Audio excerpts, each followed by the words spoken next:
The storm that battered Dragonstone that night came riding on wings of shrieking wind and claws of frigid rain, a living thing intent on clawing the island fortress from its basalt perch and dragging it beneath the churning black. Waves rose like shadow castles, shattered themselves against the sea walls, and sent plumes of brine lashing over merlons and crenellations. In the great courtyard braziers guttered, their sputtering flames bending eastward as though compelled to pay homage to the tempest-unseen king. Guards hunched within mail, and wool swept dripping hair from their eyes, muttering of ill omens. No matter how often Dragonstone endured gales, each felt singular. A reminder that the castle had been sculpted by dragonflame and volcanic rage. A reminder that every stone still remembered. Stannis Baratheon stood upon the parapets as the squall raged, a solitary mast of resolve in a world made fluid. His wool cloak snapped about him, soaked through, yet he did not flinch when the wind stung his cheeks raw. Dragonstone's narrow towers had tempered him into hard iron long before the realm noticed his stern frown or heard the rasp of his seldom-spoken jests. What storm, then, could daunt a man whom life itself had hammered upon the anvil of duty since boyhood? Lightning splintered the heavens. In that stark whitewash, the sea below seemed a seething plain of polished bone, and Stannis glimpsed flitting gulls borne sidelong across the gale. The gods, old or new, might have been casting dice with human fates this night. He tasted rain upon his lips, salty as tears, bitter as truth. Beneath his breastplate his heart beat a measured cadence. He had never feared gales. Yet in the marrow of his being he felt the first faint ripple of trepidation, not at the storm's fury, but at the letter clenched in his gauntleted hand. The parchment, though sealed with Illyrio Mopatis's perfumed sigil, bore the subtle scent of foreign spices and exotic silk, frivolities that turned Stannis' stomach. He distrusted luxuries, seeing only weakness in the velvet hush of merchant halls and the soft fingers of magisters. Yet he had broken the seal, and now the storm outside seemed a mirror to the turmoil within. A cough drew his gaze over one iron-rimmed shoulder. Sir Davos Seaworth waited a respectful 3 paces back, cloak drawn tight, hood shadowing half his weather-cragged face. One gloved hand, fingers shortened to knobby stumps, rested on the hilt of his sword as though reassuring itself that steel and loyalty endured while all else shifted like water. "Your Grace," Davos said over the wind's howl, "you will catch your death. Death will find me regardless of storms." Stannis' voice emerged iron-flat. He lifted the parchment. "This, Onion Knight, this is the gale I must weather." Davos stepped forward. Lightning again split cloud from horizon. In the brief glare he saw his king's stern face, etched deeper than any carving. Lines of weariness bracketed Stannis' mouth. Duty had thinned his cheeks, sharpened the ridge of his nose. Davos remembered when those eyes still carried a quieter flame, before Blackwater's wildfire and Renly's shade haunting every midnight vigil. Yet, they had never carried warmth. Not even as a boy. Another offer of coin? Davos guessed. Magisters and exiles sniffed opportunity like hounds on blood, whenever they scented a claimant starved for ships. Not coin. The single word seemed heavy enough to sink a galley. Buyer. Davos frowned. Dragons. Stannis did not answer at once. Beyond them thunder growled as though some ancient beast refused to yield dominion. At length he turned and started toward the stair, boots clanging upon wet stone. Davos followed, and the two descended winding steps that twisted like the cold fire tongues of carved wyverns. Torchlight leapt and lurched along damp walls, painting shadows that danced wilder than any Dornish festival. Down they came into the belly of the keep, where the air grew close with smoke and the faint scent of bagleaf from the kitchens. In the council chamber, a brazier burned brighter than the rest, and beside it stood Melisandre. Her red silk robes shimmered, alive with embers of unseen heat, and her eyes, twinned coals unquenched, lifted to regard king and smuggler with that unblinking certainty that had unsettled Dragonstone's garrison from the day she came ashore. When she smiled, Davos felt frost race his spine. The woman carried her own storm within, and the lightning there never ceased. "Lord of Light guides the flames, your grace," she murmured. "And now they reveal a crossroads of destiny. I saw you upon a bridge of swords, and a woman of fire strode beside you. Together, you passed through a doorway wrought of living scale." "Napistoan." Davos cleared his throat. "Visions again, my lady." Melisandre tilted her head, crimson hair settling about pale shoulders like spilled wine. "Not visions. Certainties glimpsed sideways." Stannis ignored them both. Striding to the long oaken table where maps of the narrow sea lay pinned beneath riverstones. Candles bled molten wax across drifting coastlines. The parchment letter he placed upon Westeros' outline, as though crowning the continent with foreign tidings. Davos drew nearer, and after one glance at Melisandre, removed damp gloves. Fingers missing their last joints, traced the letter's curling script. Magister Illyrio's hand had penned ornate promises. Ships large enough to ferry a host, gold coffers bulging, cells words pliant, and alliances with Volantene captains who worshipped trade above prophecy. Yet all that weighed little beside the closing lines. "She who is the last dragon agrees to wed his grace Stannis of House Baratheon, rightful king of Westeros, should he sail east with fleet and fortune. In exchange, she offers flame-born power, 3 dragons living, whose wings shall cast his shadow across the 7 kingdoms. Fire and iron together, forged anew to seize what is owed." The dragons. Unbroken steel of Stannis' soul quivered at the word. Dragons had made Aegon's conquest unstoppable. Dragons could scour Lannister red from every stone in King's Landing. Dragons, yes, but at a price. A marriage to Daenerys Stormborn, a girl he had never met, a queen exiled longer than she had lived in her own realm. Davos found his voice. "A dragon queen, your grace. An alliance beyond dreams. But, Stannis grimaced. "You are wed already," Davos finished softly. A twitch tugged Stannis' mouth, an almost smile of self-mockery. "For all the good it does the realm." Silissiflorent's piety and chill disdain weighed on every dawn. Their daughter Shireen's gray scala-mottled cheek haunted every dusk. Yet Stannis did not speak her name now. His gaze was fixed upon the letter as though it might ignite from his scrutiny. Melisandre stepped closer, candlelight dancing across rubies at her throat. "The Lord of Light has shown me the girl in my fires. Silver gold hair like molten dawn, violet eyes profound as dusk. Dragons coil about her like living torches. She is fire given flesh.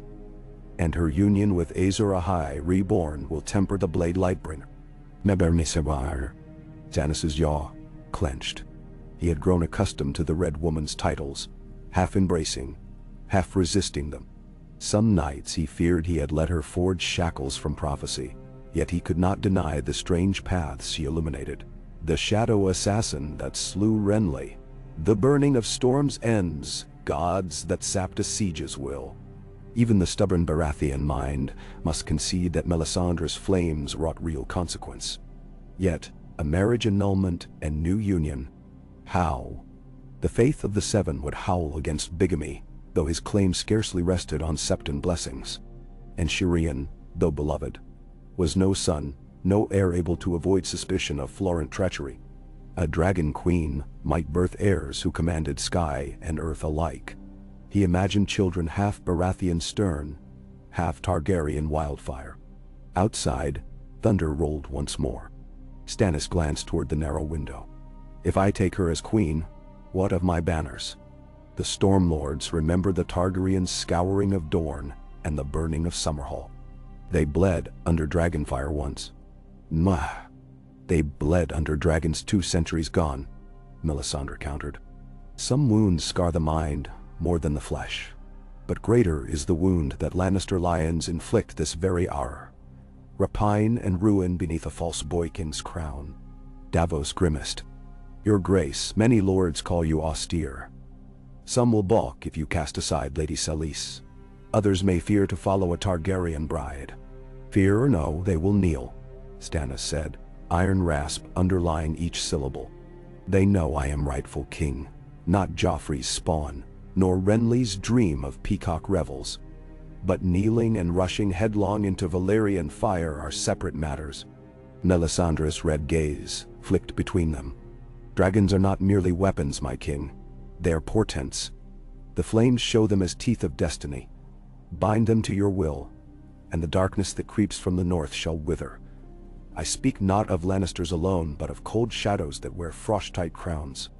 Davos felt the chill, though the brazier's heat lapped at his cheek. He remembered black smoke curling from corpses on the Blackwater, ghosts screaming as wildfire devoured them. He had glimpsed terror there, but the Red Woman spoke of something deeper still. Stannis drew a slow breath. Words, always words. Yet perhaps, words enough to weigh. He turned away, cloak swirling. With measured steps he crossed to the hearth and stared into its heart. Coals glimmered red-orange, tiny suns encased in ash. How many nights had he stood thus, weighing impossible choices? To bend the knee to his younger brother, to strike at King's Landing without the Tyrells, to burn the gods of his childhood. Each time he had chosen the harder path. For duty allowed no other. Now the path forked again. The girl, he said quietly. What know we of her character? Davos answered first.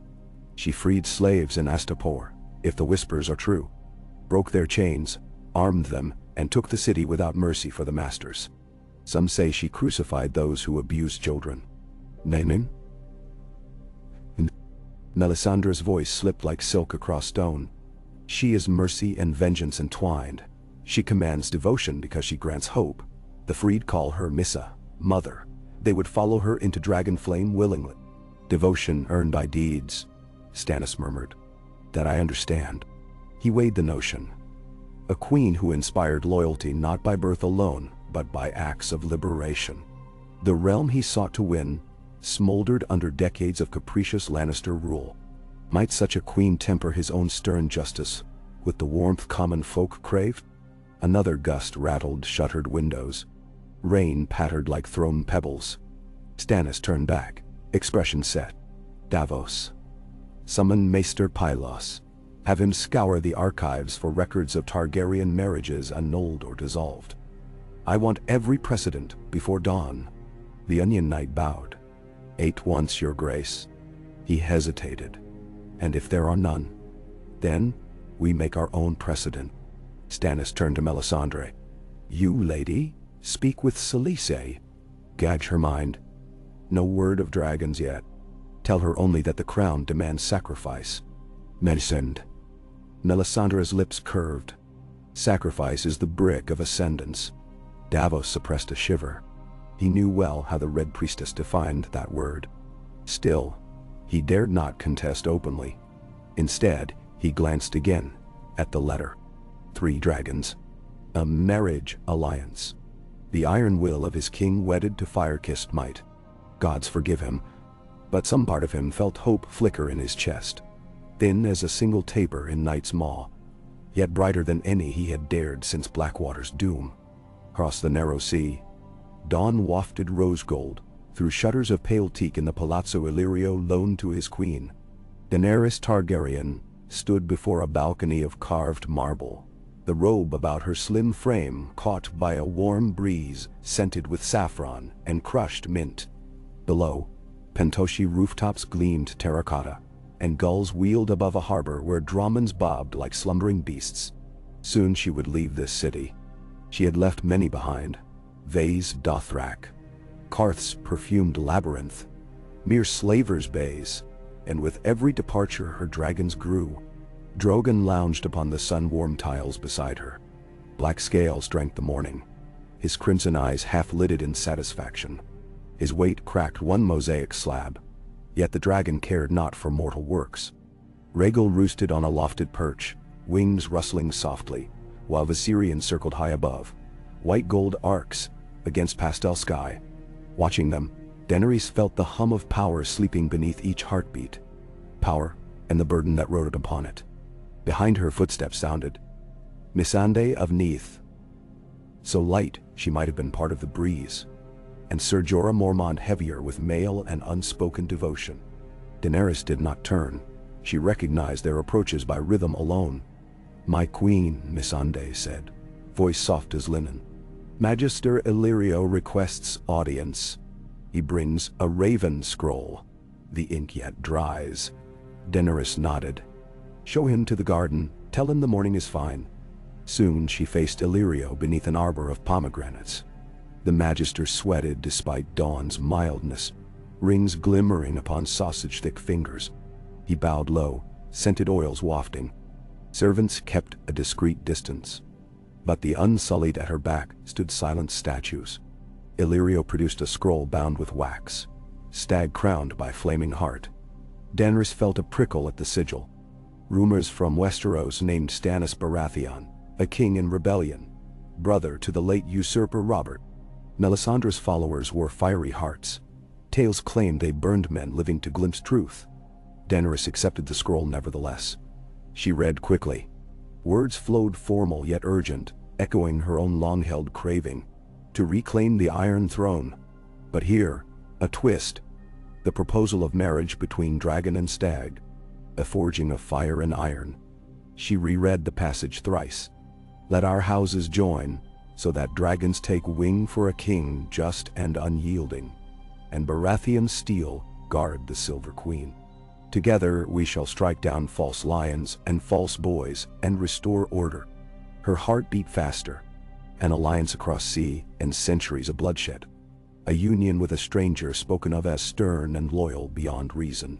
A man whose enemies called him Heartstone. What did she know of him? Little. Wow. But she knew loneliness and the weight of command at 19. She knew the smell of burned children on the desert wind, and the songs the freed sang of her each twilight. A queen alone could wobble. A queen with dragons might still founder without ships and hosts. Ser Jorah shifted close. "My queen, Stannis Baratheon, is said to worship a foreign god and burn defectors alive. His rule may prove harsher than the Lannisters. Yet he claims legitimacy," Daenerys said. "And he has never fathered bastards on tavern maids or hunted children with hounds as Robert did." "Words," Jorah muttered. "All men are words until tested." She met his eyes. "You taught me that.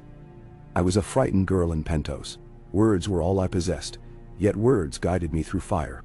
Illyrio dabbed his brow with a silken square. "Your grace, marriage alliances have ever shaped thrones. And think, 3 dragons above, a fleet below. Westeros would tremble." Daenerys felt Drogon's mind brush hers. Curiosity, a hint of protective heat. Dragons did not wed, she mused, yet they bonded. Might she bond likewise to a man of stone, melding fire's fury with stubborn iron? "Summon my council," she said. "Grey Worm, Barristan, and the Blood Riders. Let us weigh this." The painted table in Dragonstondo's hall had known countless plots. Now its forests and rivers brimmed again with murmured contention. Stannis sat at its head. Davos to his right, Melisandre to his left, Maester Pylos clutching scrolls thick as a maul. Lord Celtigar and Bar Emmon fidgeted across from one another, while Sir Axel Florence's eyes narrowed at any mention of dissolving the marriage that bound his kin to the crown. "It is unprecedented," Pylos admitted. "Annulments in Targaryen history exist, but rare." King Maegor set aside one wife for another, yet the faith denounced it. King Aenys appealed to the High Septon to recognize his son's union, but bloodshed followed. "Nemepuni." Aenys was weak, Stannis growled. Maegor a butcher. "Their fates hold no lesson for me." "Your grace," Sir Axel ventured. "The faith of the Seven still wields power across the Stormlands and Crownlands. If you abandon Lady Selyse—" "I do not abandon her," Stannis snapped. "I seek a union for the realm's salvation. She will remain Lady of Dragonstone, but a king's duty sometimes demands harsh bargains." Axel flushed. Davos glanced at the Red Woman. Candlelight danced crimson across her cheekbones as she watched the sparring men like a hawk sighting scurrying mice. "And if Lady Selyse objects?" Davos asked. Melisandre smiled. "The Lord's chosen seldom require consent from those grown comfortable in shadow." Davos bristled. "She is the king's wife." "Enough." Stannis' palm struck the table. Tiny wooden houses shuddered on the map. Pylos. Could the High Septon declare a marriage void on grounds of spiritual necessity?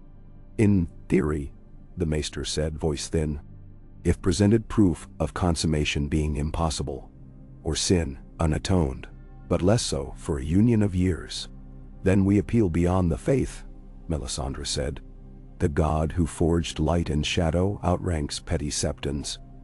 His will is manifest in the flames. Stannis' eyes fixed on her. Davos felt tension coil like a drawn bowstring. At last Stannis exhaled. I will sail to meet this dragon queen. Arrange a parley in neutral waters. The council of the narrow sea, Bravos perhaps. If I find her wanting, the matter ends. And if she suits, Pylos asked, then Westeros shall learn a new marriage bed can birth old justice. Outside the storm waned. Morning paled the windows. Yet within each gathered soul another tempest brewed. Of ambition, fear, and the dread knowledge that if kings and dragons wed, the world itself might shift upon its axis. Between Pentos and Bravos, the cog-wild horizon sliced through tranquil summer swells, its sails emblazoned with no heraldry. Secrecy served both king and queen. No raven would herald their crossing. On her deck stood Daenerys in simple leathers, her braid coiled high, her eyes fixed westward as though she might glimpse Dragonstone's black spires. Behind her, Barristan Selmy wore white cloak over worn steel, and Grey Worm stood sentinel with spear at rest. Drogon circled overhead, a silent promise of ruin for any fool who mistook anonymity for weakness. Across those same seas, Stannis sailed aboard the galley Fury's Truth. The vessel bore no fiery stag banners either, only single-masted anonymity and the grim crew of Storm's End veterans. Melisandre remained on Dragonstone, fanning the hearth of prophecy, while Davos accompanied his king, trusted to advise plain truth. Night by night the distance closed, and with every star that wheeled overhead, both monarchs weighed the unknown. Could love be forged cold between strangers? Must it? Or was duty alone the anvil upon which the realm's deliverance would be wrought? In Bravos, the sealer granted them the moon pool, a glass-walled chamber suspended over quiet water where koi the color of molten copper glided beneath. No guard save theirs, no ears but those sworn, no torches. Only twilight pouring through stained glass to tint the chamber in hues of amethyst and topaz.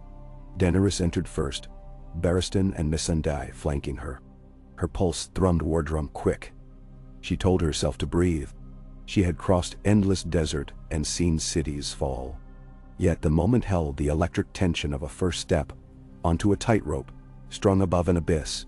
Stannis arrived moments later, mail jingling under austere black doublet. Davos kept half a stride behind. The king halted an arm's length away, ocean blue eyes fixed upon her face with such unwavering directness that some part of her wavered. Not in fear, rather in recognition, as though two blades forged separate now met edge to edge and knew each other's temper. Silence stretched. Outside, gulls cried along Bravos Canal shadows. Then Stannis bowed, an incline measured, not deeply courteous yet unmistakably respectful. Daenerys Stormborn of House Targaryen, she answered with equal formality. Stannis of House Baratheon, by all rights king of the Andals and the First Men. His jaw ticked, acknowledging both truth and the chasm that remained. He studied her, not lascivious like so many men, but assessing steel weight. She studied him in turn.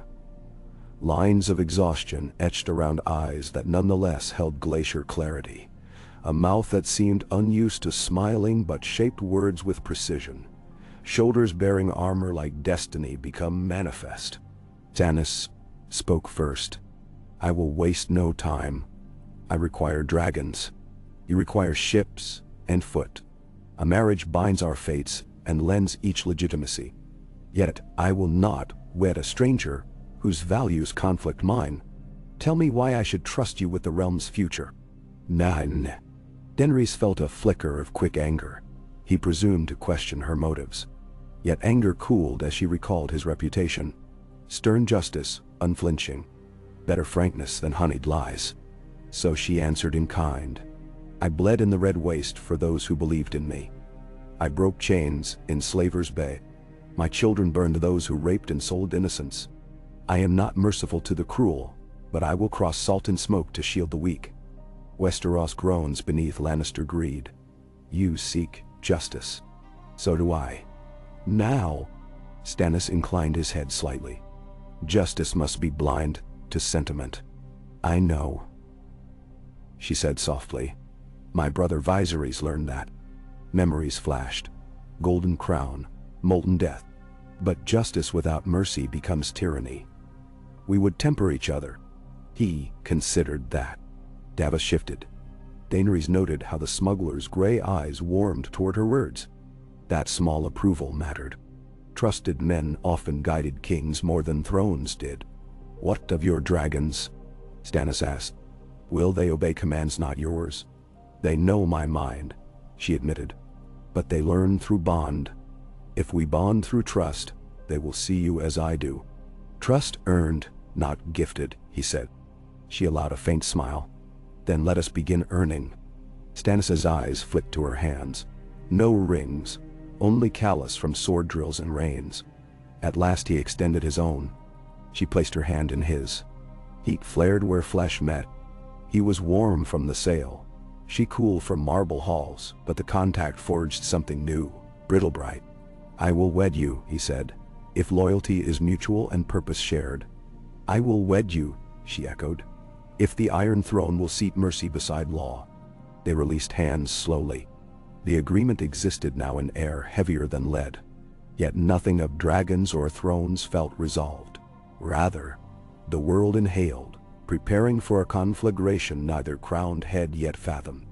That night, Daenerys walked Braavos Canal bridges alone save for Barristan trailing at a distance. Moonlight silvered water. Gondoliers sang in low tenor beyond arches of marble. She paused upon a span where purple irises blossomed in stone planters. Dragons slept atop the Sea Lord's roof, their silhouettes against stars like moving spires. She wondered what they dreamt while their mother weighed futures. Will I come to love a man of iron? She mused. Or only ally? She pictured Stannis again, the unsmiling glare, the scar at his left brow, the quiet flicker in his eyes when she spoke of mercy. Perhaps within him more than stone existed. Perhaps flint awaited only spark. Footsteps echoed softly. She turned as Davos Seaworth emerged from shadow. He bowed. Your Grace. Forgive my intrusion. Nandero. Speak freely, Sir Davos. She had heard of the Onion Knight's rise from smuggler to lord. His humility lent his voice weight. I was once saved by justice tempered with mercy, he said, raising his shortened fingers. Lord Stannis took half my hand for breaking law, then knighted me for saving lives. That is the man behind the frown. Harsh but not cruel. If you can soften him, he might warm the realm's hearth. Daenerys looked at the moon mirrored on ripples. And if he tempers my fire, perhaps I will not become the beast my ancestors did. Davos smiled sadly. All of us balance on knife edges, my queen. Perhaps your marriage is the steadier hand we each need. She closed her eyes, listened to Braavos breathe, and imagined Dragonstone's basalt halls filled with dragon warmth and the cries of children not yet born. A dream half sweet, half solemn. She opened her eyes again. Tell me, Sir Davos, has your king ever laughed? Rarely, Davos admitted. Then our first campaign shall be teaching him. She allowed a small laugh of her own, soft as water against hull. Somewhere above, Drogon rumbled sleepy agreement. At dawn's first blush, Stannis stood beneath the moon pool's stained glass dome. Sleep had eluded him. The bedchamber provided by the Sea Lord felt too plush. He wore only shirt and breeches, yet he felt none of the chill rising from dark waters below. His mind replayed Daenerys' words, mercy beside law. Could such compliments stand? Would mercy dull his sword arm? Or would it sate the realm's hunger for gentler rule? The glass above depicted the maiden crowned in lilies. Filtered coral light spilled like blood-tinged dawn. Stannis remembered Shireen singing the maiden's hymn once, a high note cracking on the final verse. He had scolded her for late practice, yet later that night he'd lingered at her door. He loved, though he seldom showed it. Duty overshadowed such softer truths. A faint splash drew his gaze downward. In the moon pool's mirrored surface, he glimpsed koi gliding, their fins trailing whispers. Fire and water together in one chamber. Symbols abounded, Melisandre would say. He thought of the young queen's eyes. A deep violet he had never seen in Westeros. Eyes that reflected every voice of the sea. Between them, he felt an understanding not of hearts but of burdens. Both had carried crowns of thorns long before wearing gold. He looked to the eastern horizon where pale gold seeped. Somewhere out there drifted Fury's truth and wild horizon, bearing his men and hers. Soon they would sail together. Fire and iron, he murmured. And the sea answered, waves thrumming against stone pilings, as though Merman and Kraken and Leviathan all hammered the same anvil deep below. The smithing of the future had begun, sparks rising unseen into a dawn neither dragon nor stag could yet claim. Their betrothal, kept secret in Braavos, soon demanded proclamation. But whose raven would wing forth first? Which faith would bless such union? The realm waited unknowing while king and queen, still strangers in many ways, prepared to share a deck bound for Dragonstone. The island of volcanic birth for House Targaryen, the seat of Baratheon claim forged by Robert's storm-forged might. On that voyage, Daenerys walked the prow each dawn, letting salt spray tangle her hair, while Stannis pored over lists, grain stores depleted since siege, castle garrisons requiring reinforcement, lords suspect of wavering loyalty. He offered her those parchments one dusky eve. She read, then surprised him by annotating margins with suggestions learnt among freedmen's councils. Rotate levies to permit fields their yield. Grant minor lords stakes in port tariffs to root smuggling.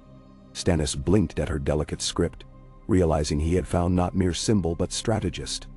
In turn, she listened when he spoke of Westerosi law, the tenets of the king's peace, the labyrinthine tithes owed to Iron Throne. She asked incisive questions. By lantern gleam they debated precedent until the glass chimera they kept between them, dragon and stag entwined, began to take on flesh. Yet they did not speak of love, nor did they yet share a cabin. Respect must precede intimacy, Stannis insisted, and she did not balk. Let desire grow as seeds beneath winter snow.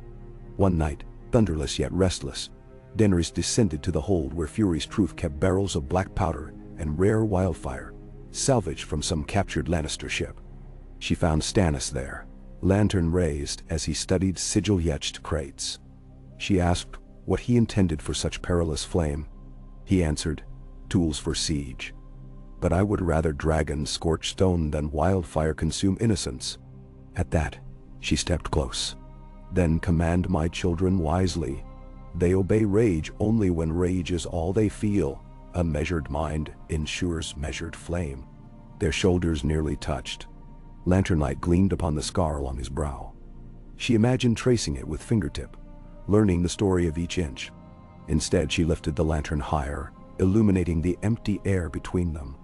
I will teach you dragon speech, she said quietly, and you will teach me the languages of Westerosi justice.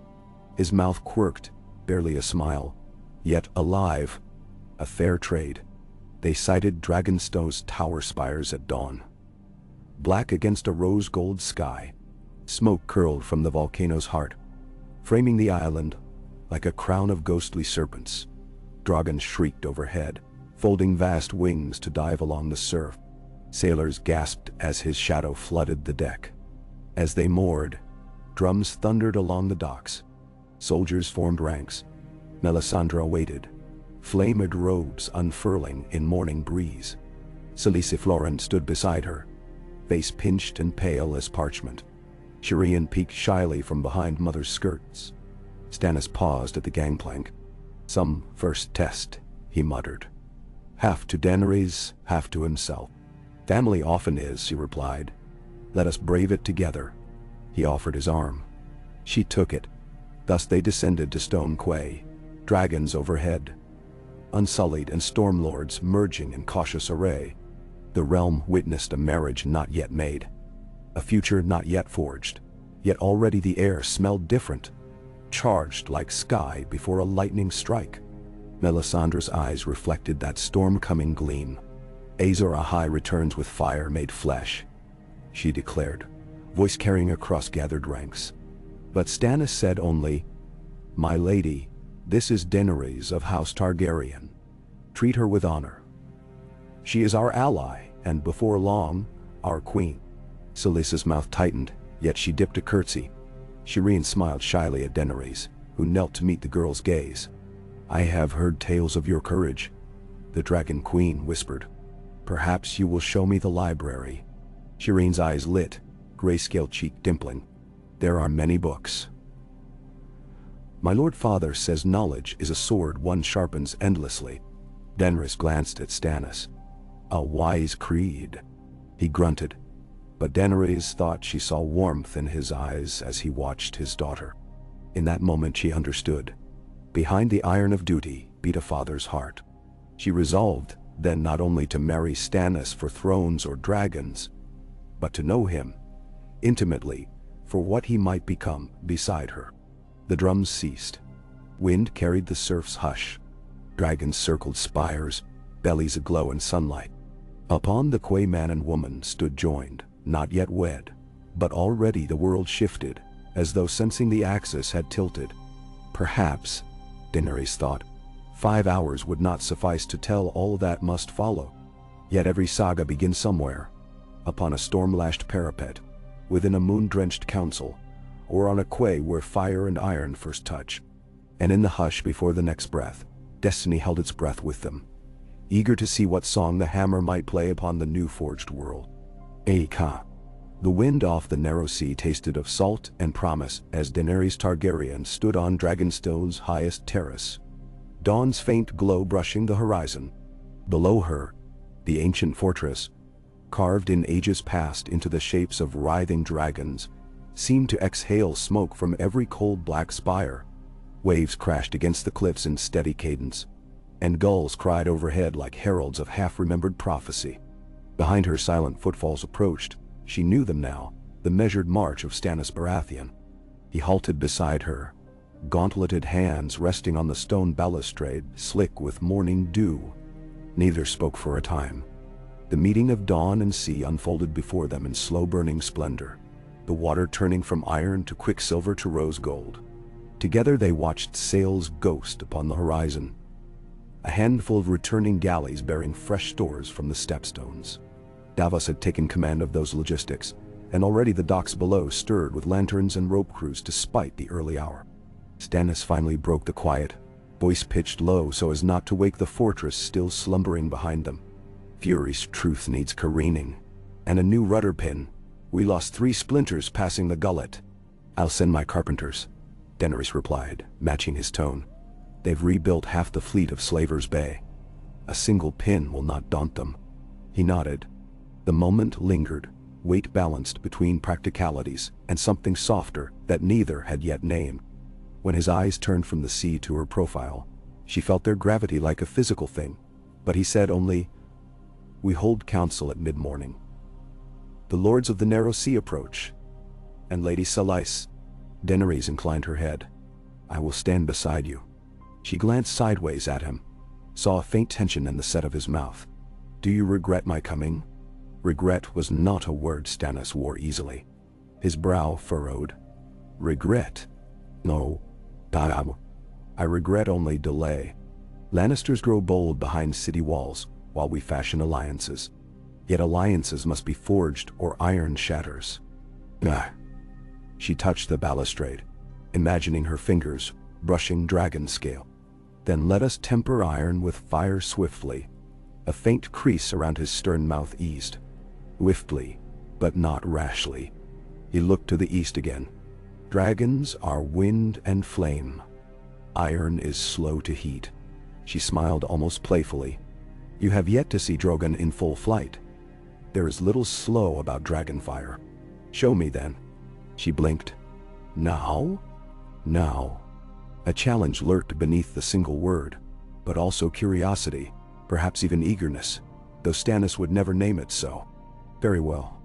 She stepped back from the balustrade and gave a sharp whistle. High overhead 3 shadows wheeled, dark crescents scrawled against the paling sky.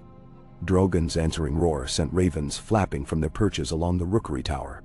The massive black dragon banked, wings thundering, then tucked into a dive that speared him toward the terrace. Stannis did not flinch. Stone seemed to have rooted him. Drogon's claws slammed onto the terrace mere yards away, talons gouging furrows in volcanic stone. Heat radiated from his scaled hide, a living furnace. He lowered his wedge of a head, amber eyes like molten glass fixing on the man beside his mother. Daenerys approached, resting a sure hand on the dragon's warm snout. "Dracarys," she whispered, but not as an order, an invitation. Drogon rumbled deep in his chest. A veil of flame blossomed from between his jaws, arcing high above the terrace, swirling into the morning breeze before dispersing. The roar echoed against every courtyard. Stannis watched, eyes bright under knit brows. In the flame's reflection, Daenerys saw him as the men of Storm's End must have. Unbending tower struck by lightning yet unfallen. When the fire died, he stepped forward. "May I?" His hand hovered. Drogon's nostrils flared, scenting him. Daenerys murmured soft Valyrian, soothing. The dragon allowed the stoic king to lay a gauntlet upon his scaled cheek.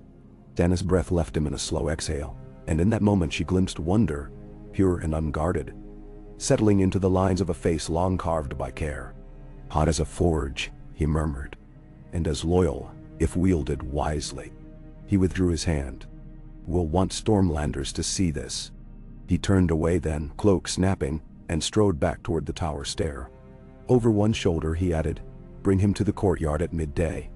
A demonstration may silence tongues that wag." Silence tongues, or inflame fears, she thought. But she watched him descend, and warmth, not dragon heat, something gentler, blossomed in her chest. Mid-morning brought clamor to the great hall of Dragonstone. The painted table had been moved aside to make room for a long horseshoe of trestles, where stormlords and narrow sea captains stood clasping cups of watered wine, stamping boots against chill drafts, swirling up from sea-hewn corridors. Heavy braziers fought the cold. Red banners bearing crowned stag mingled with the black and crimson of House Targaryen, freshly stitched overnight by Dragonstow's seam wives. Some lords stared at those new banners as though uncertain whether to cheer or pray.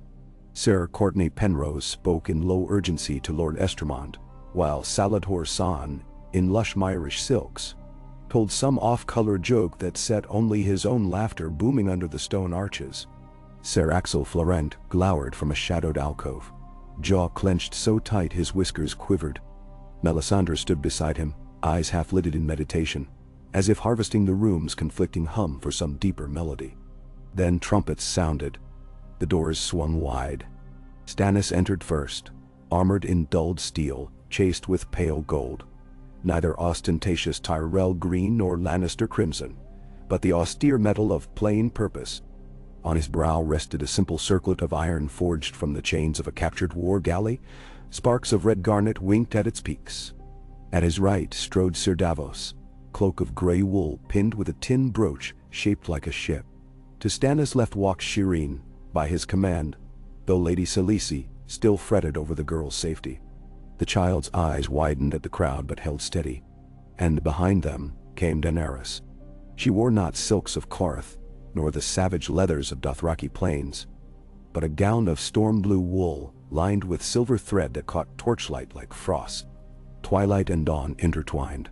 Her silver-gold braid coiled atop her head. 3 small dragons, silver clasps shaped as Drogon, Rhaegal, and Viserion, pinned the braids like guardians. She bore no crown, for she deemed it politic to stand as guest yet. But her dragons circled overhead, massive wings stirring smoky drafts through the rafters. A hush fell. Even Saladhor's laughter died. Stannis slowed, mounted the dais, turned, and extended his hand. Without hesitation, Daenerys placed her own within his. Their joined hands rose, and Stannis' voice, always iron, rang across the throng. "Lords of the Narrow Sea, captains of Storm's End, faithful servants all. You know me. You know my claim forged by lawful birth and tempered by justice. Yet justice without strength cannot bar a tyrant's door. To that end the Lord of Light, a murmur rippled at his invocation, has shown a path. House Baratheon shall stand beside House Targaryen. Fire and iron. The union of our causes begins today. Nimnadinim. Es. Daenerys stepped forward, voice lilting like rainfall yet carrying to every shadowed corner. Long have you bled for kings who scorn truth. Know that I seek not to rule from fear. My dragons burn slavers, not the innocent, but those who cling to cruelty will face fire. Her violet eyes swept the room, resting on wary faces. Stand with us, and together we shall forge a realm where law shields the weak and fire lights the darkness from the wall to the summer sea. For a heartbeat no one spoke, then a single sound, metal against oak. Lord Estermont struck his cup upon the table and bellowed, "Storm's End." Sir Courtney echoed, "Dragonstone." Others joined, a roar rising, until only Axel Florent remained silent, mouth a thin line. Even he finally dipped his head, forced by the tide. But the question of Lady Selisa hovered unspoken, thick as smoke. That afternoon Shireen guided Daenerys through Dragonstone's library. Dust-lined alcoves stuffed with moldering scrolls and crabbed ledgers. Candlelight flickered upon the girl's half-gray stone cheek, but her smile shone bright. "This one," Shireen said, tugging down a leather-bound tome, "has King Baelor's law codes, though Maester Pyla says some were never enforced." Daenerys accepted the heavy volume, appreciating how Shireen struggled before asking help. Daenerys set it on an oak stand. "You love reading." "It's my best adventure." Shireen's voice lowered conspiratorially. "Father says knowledge is stronger than swords, though swords are quicker. Your father is wise and stern." Daenerys ran a finger across faded text. "But stern fathers often hide soft hearts for their daughters." Shireen beamed, then turned shy. "Will you be my mother now?" The question caught Daenerys mid-breath. She crouched to meet the girl's earnest gaze. "I will be queen beside your father, but a queen can love the king's daughter as fiercely as any mother, if you'll let me." Shireen nodded fervently. "I will." Then her expression clouded. "Will mother be angry?" Daenerys' stomach tightened, but she smoothed the child's hair. "She loves you. That won't change." But in her mind, she recalled Lady Selisa's pinched mouth yesterday as Daenerys curtsied. Love can twist into weapons. They studied a map of old Valyria until footfalls interrupted. Sir Davos stood at the threshold, face shadowed. "Your Grace," he said softly to Daenerys. "There is a matter. Lord Axel requests audience. Heated words about Lady Selise. Let us see to it." She squeezed Shireen's hand. "I'll return for more adventures." Shireen hugged her quickly before scurrying back to the map. Dole. In the solar Lord Axel stood with Melisandre, both ringed by torchfire. Axel bowed stiffly as Daenerys entered with Davos. Stannis arrived moments later, expression already thunderous. Axel launched into complaint. "Your Grace, your Graces, Lady Selise is distraught. She claims sacrament binds her heart and yours. This arrangement threatens her soul." Daenerys remained silent, letting Stannis respond. He did, voice low and flinty. "Sacrament binds no realm if the realm burns for lack of strength." Axel's beard bristled. "But her claim is lawful. The faith. The faith crowned Joffrey false king." Stannis snapped. "Their judgments bend with gold. I bend to duty." "Dior," Melisandre added, tones like warm wine. "The Lord of Light demands union of fire and iron. Lady Selise is blessed to serve his purpose." "Lady Selise may not see it so," Axel retorted. "She begs audience." Stannis pinched his brow. "She will have one. But this stands." He looked to Daenerys then, and something yielded in his gaze. "If you will," he said quietly. "Speak with her, woman to woman." Daenerys inclined her head. "As you wish." They met in a candlelit chapel carved like a dragon's maw, a place Selise had converted to the Lord of Light. Ruby glass filtered rays across walls charred by past flame. Selise Florent, knelt before a wrought iron brazier where embers glowed faint. Her pale face, pinched and angular, turned as Daenerys entered. Eyes rimmed red with sleeplessness regarded the young queen with wary disdain. "Lady Stannis," Daenerys greeted. "No bow. Respect, not subservience." Khaleesi rose, hands clasped as if in prayer. "You are the usurper of my marriage."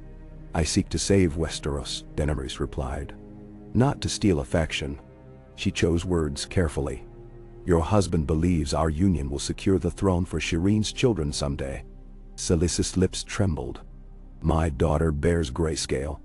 The lords call her cursed behind fans." "Some call me cursed," Daenerys said.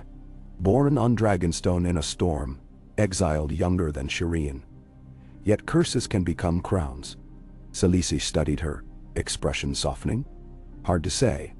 You think to bribe me with comfort. I offer truth. Stannis would never cast you aside cruelly. You will keep your place, your faith. The realm is wide enough for two queens if hearts are strong."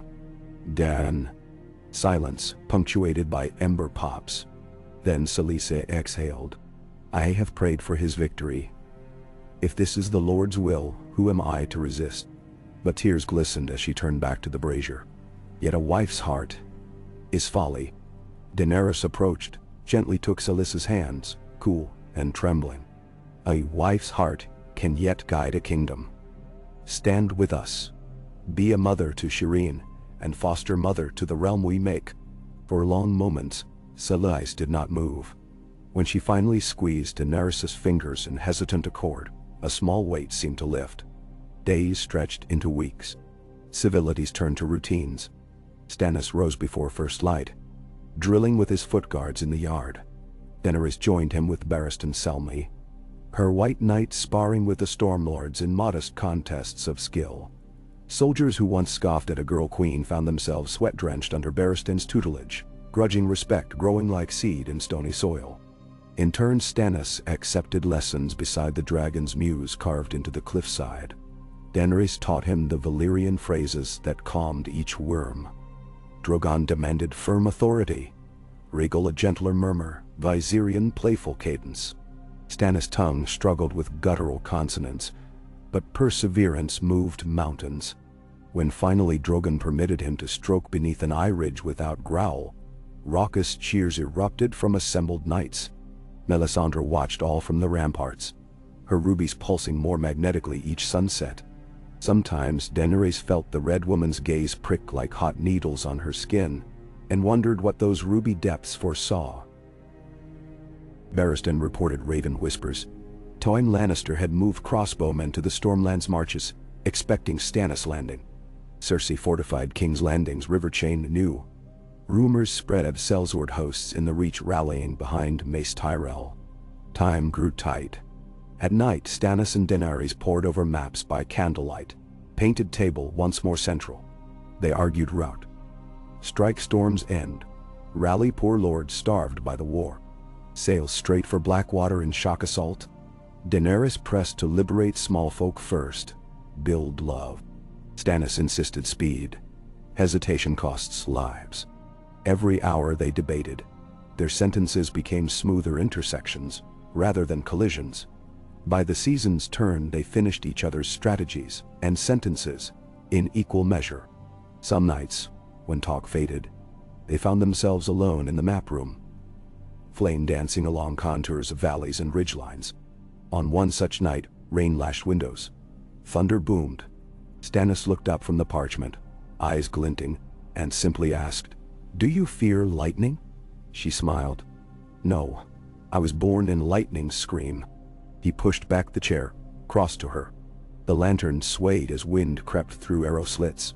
For a breath darkness shrouded them, broken only by flash that painted the room stark white. In that pulse he kissed her, raw, sudden, tasting of smoke and sea. She kissed back, dragon hot. Thunder filled the silence they left behind. From that night forward they shared chambers, though the fortress walls never heard scandal. Duty remained their armor. Yet within that armor, warm. When early winter winds swept whitecaps against Dragonstow's sea walls, Stannis proclaimed the betrothal to the realm. Ravens flew from battlements, bearing scrolls with the crowned stag, entwined with three-headed dragon. Lions roared in the capital. Roses rustled uneasily in the reach. In Dorne, serpents whispered. On the wall, Maester Aemon's blind eyes might have misted recalling blood reborn. With proclamation came vows. The ceremony occurred on a promontory overlooking the restless sea. Melisandre officiated beside a tall driftwood stag she set aflame as offering. Yet at Daenerys' insistence, a septon newly arrived from Lys recited blessings of the seven as well, voice trembling in the wind. Two faiths colliding yet coexisting. A token of the unity they intended for Westeros. Stannis wore armor blacker than storm clouds, polished until it reflected firelight. Daenerys' gown glimmered like the sea at dusk, and a simple iron circlet newly forged rested upon her brow. A twin to his. Drogon roared overhead, scattering gulls as flame blossomed skyward. Crowd and garrison knelt, whether willingly or from reflex to that display. When they clasped hands before the twin flames of driftwood and brazier, a gust swept across the cliff, sending sparks whirling. Some claimed later the sparks formed a fleeting shape, a crowned stag with dragon wings. But wind and wine conjure many illusions. That night Dragonstone feasted as it had not since Aegon's day. Cod stewed in lemon, spiced Dornish wine, bread baked in dragonmouth ovens resurrected for the occasion. Stormlords toasted until voices cracked. Unsullied stood silent sentinel but accepted honeyed wine in private thanks. Even Selyse, austere in crimson gown, surrendered one stiff smile when Shireen danced a slow step with Grey Worm, the girl giggling at the Unsullied's awkward stolidity. After the hall emptied and torches dwindled, Stannis and Daenerys lingered at the painted table. She traced fingertips over rivers, gleaming with spilled wine. "Hera," she whispered, "the trident. Viserys told me our family lost everything there." Stannis placed his hand over hers, steadying. "We reclaim it together." She turned to meet his gaze, iron no longer cold but glowing like forged steel. "Together," she agreed, and kissed him gently amid the echoes of dragons carved in stone. Yet politics spins wheels within wheels. Word reached Dragonstone of the Iron Bank of Braavos freezing crown accounts after hearing Stannis allied with dragons. Tycho Nestoris wrote seeking assurances of new stairs of repayment. Salator San laughed over his wine, declaring bankers more fearsome than krakens. Davos volunteered to sail for Braavos, to barter oaths for coin. Stannis agreed, but Daenerys insisted Rhaegal escort the convoy halfway, deterring pirates. When green-winged thunder glided above the brazen city's lagoon, Braavosi captains nearly ran onto shoals in terror. Tycho greeted Davos with forced composure, and within a month, the Iron Bank extended lines of credit in exchange for a tithe of any Lannister treasury seized. Meanwhile, Melisandre's fires whispered of gathering ice in the far north, white shadows with eyes like pale stars. She urged Stannis to ride for the wall before winter's full teeth. Daenerys knew of White Walkers only through old tales, yet the Red Woman's certainty chilled her more than the thought of Lannister spears. A council convened. Should dragons fly north or south first? Daenerys spoke of King's Landing's cruelty. Stannis spoke of darker doom. They argued until their voices frayed. In the end they compromised. Stannis would dispatch a portion of his fleet north with Melisandre and a stock of dragonglass dredged from Dragonstone's volcanic caves. Daenerys would remain with majority of strength, preparing assault on Blackwater once northern threat assessed. Drogon and Viserion stayed south. Rhaegal flew north as vanguard of flame. Parting on the quay felt like severing flesh. Stannis clasped Daenerys' forearm in warrior fashion. "Hold until I send Raven," he said. "If I fall, you will not." She kissed his scarred brow. "Iron does not bend to cold." He nodded, yet his eyes lingered, memorizing her as the masts dipped over the horizon. Dragonstone's courtyards felt emptier, but purpose filled the void. Drilling new recruits drawn by dragon fame, forging scorpions adapted to fire-hardened oak, mapping grain routes through the Rose Red to support advance. Shireen assisted quartermasters, proud to prove sons faster than grown lords. Khaleesi took charge of ravens, sending daily scripture to Stormlord Keeps urging loyalty. Winter's first true storm broke, blanketing ramparts in frost. Daenerys stood in the mews at dawn, frost crisping her breath, and rubbed Drogon's warm scales. The dragon flicked tail impatiently. "Soon," she murmured, "we'll fly to the capital of lions." A shout from the yard carried. A raven from the north, plumage rimed with ice, had arrived. Davos returned unexpectedly early. Met her in the great hall. Snow sprinkled his shoulders. "The wall holds," he reported, voice grim, but barely. Stannis broke Mance Raiders' host atop the frozen lake. Yet walkers came in night. Davos swallowed. Rhaegal burned them, true. But the king's men saw spears of ice that shattered steel. He sends warning. If the realm does not unite, daylight itself may falter. Daenerys felt a tremor beneath her ribs. Not fear alone, but awe at ancient terror waking. Does he live? He does. But they march to Winterfell now, to rally northern lords. He begs you harry King's Landing swiftly, to force the lions to recall the true enemy. She clenched fists. Summon the captains. We sail at once. Mahdana one. Davos caught her arm. He asked one more boon. Send Drogon north when you can spare him. Fire burns the cold. She met the Onion Knight's earnest gaze. Duty parted them once, duty may again. She exhaled a plume of frost. When the gates of the city fall, Drogon flies. For now we test lion claws. King's Landing awoke to terror as dawn burned red with dragon fire.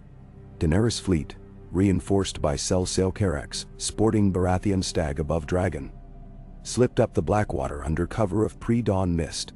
Wildfire still floated in hidden pockets, where Tyrion Lannister once wrought green doom.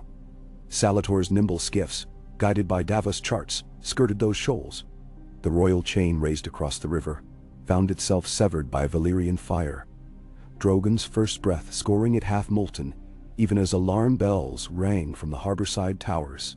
From the deck of Furies, Truth Daenerys watched black smoke spiral over the capital's domes. Panic thrummed across bustling wharves. Gold cloaks shouting, small folk scattering. Tyrell galleys scrambling to unfurl sails. But surprise belonged to dragons. Rhaegal absent, Viserion and Drogon took turns strafing battlements. Yet Daenerys ordered restraint. No fire upon the slums of Flea Bottom, no scorching the sept of Baelor. Instead they targeted scorpions, trebuchets, the Lion Gate's iron-banded doors. Flame curled metal, like parchment. Then unsullied skiffs landed at the king's gate. Shields locking while shield wall advanced under crumbling Merla. Within hours, the city trembled. Cersei, in the Red Keep, clutched Tommen's hand while Ser Meryn scrambled to raise the king's guard. But ravens had flown earlier. Stannis' victory at the wall spooked half the council. Daenerys' dragons shattered the rest.